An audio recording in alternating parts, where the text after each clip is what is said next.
Justin Timberlake starred in the 2011 movie In Time that was about a dystopian future when the population was controlled by paying everyone with time. At the age of 25, everyone was given 1 year to live and worked to earn additional time. But when they ran out of time, their life ended. The movie is intended to be a social commentary on money and wealth. It's interesting how frequently multi-millionaire entertainers condemn the accumulation of wealth and get rich doing it. It must be a guilt thing.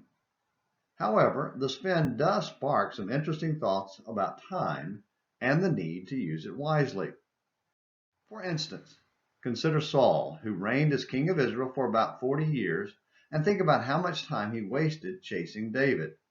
The Bible doesn't give an exact chronology, but a close examination of 1 Samuel tells us it's at least a decade, maybe more.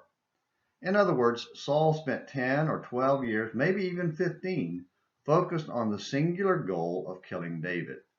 Did he ever stop to realize that he was spending ridiculous amounts of that precious resource in the pursuit of a man who was his best fighter and most faithful subordinate, and never made one attempt to take the throne? And not just his time, but the time of his soldiers and servants who were involved in the hunt. It was time that would have been put to better use in administering the kingdom and fighting the Philistines, or, perish the thought, seeking to serve Yahweh. One example was early in the process in 1 Samuel 20, when David was still able to come around the king. Knowing it was risky, he had Jonathan, his friend and Saul's son, find out if he had any time left in Saul's bank or if it had run out. It was time for a feast, and when David didn't come, Saul only made it until the second day before pressuring Jonathan about David's location. He didn't like Jonathan's answer and tried to kill his own son, verse 33. David's time had run out, and Jonathan's almost ran out too. The lesson for us is simple. We are all living on borrowed time, and one day our time will run out. When it does, the only thing that will have mattered is whether or not we've invested in the eternal time bank.